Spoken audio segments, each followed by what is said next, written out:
কবর থেকে উঠে এসে মারামারি করলেন ছাত্রলীগের নেতা শফিকুল ইসলাম। মারামারি শেষে আবার কবর চলে যান তিনি।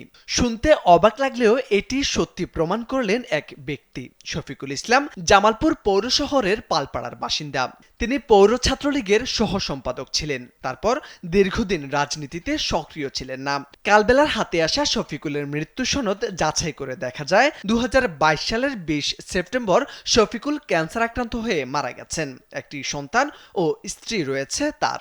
মঙ্গলবার জামালপুর সদর থানায় হায়দার আলী নামে এক ব্যক্তি বাদী হয়ে ৮৩ জনের নামে একটি মামলা দায়ের করেন। ওই মামলায় ৭৮ নম্বর আসামি করা হয় তাকে। মামলায় বলা হয়, গত ৫ আগস্ট শেখ হাসিনার দেশত্যাগের পর অস্ত্রশস্ত্র নিয়ে অভিযুক্ত আসামিরা জামালপুর জেনারেল হাসপাতালের সামনে অবস্থান করেন। ওয়ালটন ফ্যানের অ্যারোডাইনামিক ব্লেড ঘরের কোনায় কোনায় ঠান্ডা বাতাস ছড়িয়ে হাওয়া বদলে নেয়।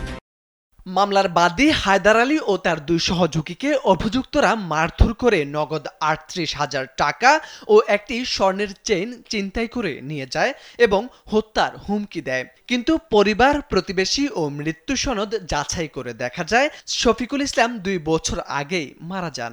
আমি ২ বছর ধরে মারা গেছে, ক্যান্সারে আক্রান্ত হয়েছিল। তো আমার স্বামীরা মনে করেন, আমি চিকিৎসা করছি ঢাকা বিভিন্ন জায়গায়, তার নিয়ে আমি দৌড়াদৌড়ি পারছি। এরপরে মনে করেন যে তার হায়াত নাই, সে দুনিয়া থেকে চলে গেছে।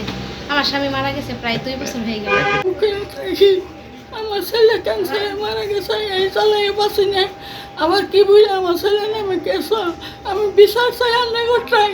প্রায় 2 বছর আগে মারা গেছে। আমার ভাইয়ের ক্যান্সার হয়েছিল। আমার ভাইয়ের নামে মিথ্যা মামলা দিছে। পুলিশে তদন্ত করে না দেখে আমাদের হয়রানি করছে। আমরা এটা সঠিক বিচার চাই।